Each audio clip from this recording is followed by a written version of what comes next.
Based solely on the cover, if you were to come across M.U.L.E back in the day, you might be excited at the prospect of an enduring man-mule adventure.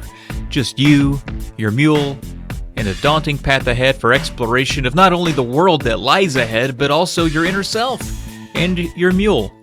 But no, this is not a mule 'em up, or a side-scrolling muler, or even a mule PG. In fact, this game is a business strategy sim, and before you go elsewhere, hear me out. It's kind of fun.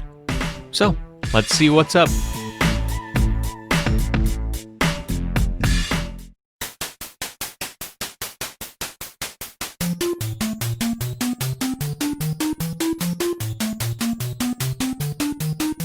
So, straight up, this game is ugly.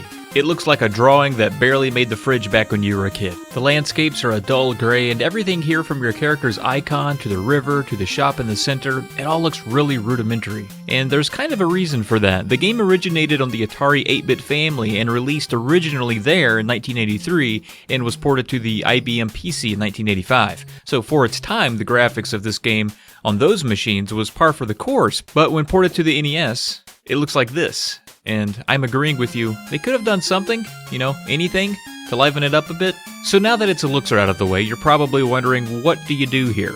While the game is very simplistic, it doesn't really take a lot of time to explain itself to you, and can be confusing if it's your first time out. So it helps to understand that the premise for the game is that you're on a different planet, and you are managing resources between dropships. The name of the planet is Errata, which is Atari backwards. So that's kind of fun. First things first, select your race. There are 8 different ones to choose from, each with fun made-up names save for the humanoid. You have the Mectrons, your Bonzoids, the Gollemers, Legites, Flappers, Spheroids, and who can forget the Packers. Each race has a little uniqueness about them, but the key thing to note is how much money they start with. Humanoids start with less money, so they should be avoided if you are a beginner, and Flappers start with the most money. Everyone else starts with the same money, but may be more effective at one of the 3 trades in the game: mining, farming, or creating energy. The rest of the game functions like a turn-based SimCity, and you can play this game with up to 4 players. Each turn functions as a phase, so after the dropship puts you on a planet, the game cycles the map until you claim your first plot of land. Now that you have your plot of land, it's up to you what you can do with it. If you picked a plot near a river, maybe try farming. If you picked one with mountains, go mining. If you picked one that is flat and featureless, generate energy. But as you'd expect, these rely on each other. Your farms and mines aren't effective without energy. Your mining output goes up the more energy and food you have, and so forth. So where are the mules? Well, they're coming now. Calm down. So M.U.L.E, M-U-L-E, stands for Multiple Use Labor Elements, essentially meaning that they can be modified to perform various work for your colony. Yeah, they're robots. After you select your land, you're taken to a store located in the map center, and you have a few doors you can go in. First, you need to go buy a mule, and then select what to outfit your mule for, either energy, farming, or mining. Once you make your decision, march out of here, and you're taken to the overworld where you'll lead your mule to the plot of land and leave it there. Make sure your human character is on the square, not just your mule when you confirm it, or your mule will just skitter off into no man's land, and I guess no mule's land, and be gone forever. So if you were successful here, that's it. You just converted a piece of land to center on a trade. The next few phases, the game takes you to what is essentially an auction, and that is where you do your wheeling and dealing. It took me a second to figure out how this works, but it's really not that bad. It goes through each type of output showing you how much you have, how much you've used, and how much spoiled and so forth. If you produce any surplus, you can sell it off. Let's say you're the only one that created a surplus and other players have a deficit, then good for you. They'll be trying to buy as much as they can at the highest price. Otherwise, if you have a deficit, you'll have to buy from others. This functions the same for energy, food, and mining. The goal is to create what you need and keep earning money and mining a ton. Of the 3 difficulty levels, if you selected beginner, you'll go through these phases 6 different times. Again, the phases are essentially picking land, tossing a mule out there, and reaping the rewards. If you choose standard difficulty or tournament, you will go 12 phases or a full year of the game. If you have the most money or essentially points at the end, you win, but the success of the planet depends on the success of everyone.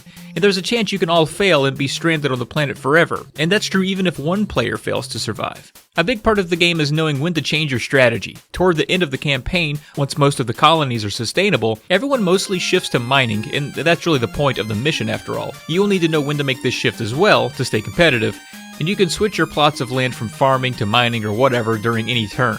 An interesting thing about the turns is that you can't just mule around. There's a timer that depends on the amount of food you have, I think. So if you are low on food, then you won't have energy to run around with your mule. This isn't so pivotal out of the gate, but later in the game, if you need to strategize, you'll have to make a lot of trips to the store with your mule and to set out plots. At the end of each turn, if you do have time, you can go to the pub. This is essentially like passing Go in Monopoly. You collect a random amount of money that the game says you won gambling at the pub. It kind of stinks that there's no actual gambling minigame here to change it up, but at least you win each time. This one also has some of the humor of classic SimCity as well as disasters and random events. These random events can happen specifically to some players. A little bulletin will flash across the screen and say things like a player's gypsy in-laws came to visit and tore up the town, or a relative died and it cost a lot more in taxes than they expected. These things can happen to the computer players too, and usually amounts to a loss of money or having your land reset to where you'll need to take a mule back out there. There are some planetary-wide events too, some good, some bad. A planetary quake or a pest infestation can reset some settlements, but also sunspot activity can boost everyone's energy production. All in all, the whole supply and demand concept is simple, and the game isn't very complicated at all, but that's not really a bad thing. I still found it to be addictive despite all of that, but it's not for everyone, obviously. There are some drawbacks in addition to the bland visuals, like when you have to wait for the auction timer to finish, it can take forever and it draws the game out. There's also only one music track in the game. Most of it is dead silent. There's a little more nuance to it than what I've explained here, and I found the manual to be rather helpful in getting tips and understanding how it all works. So, if you're remotely curious about this one, definitely seek out the manual.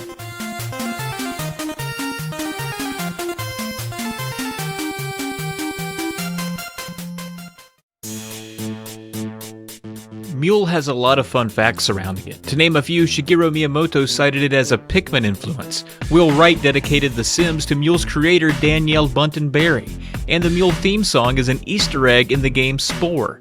M.U.L.E achieved critical acclaim back in the day for what it was able to do, and it taught players about basic economic principles, and it even spawned a board game in 2015. Well, that does it for this one. Always be kind to your mule, and thanks for watching.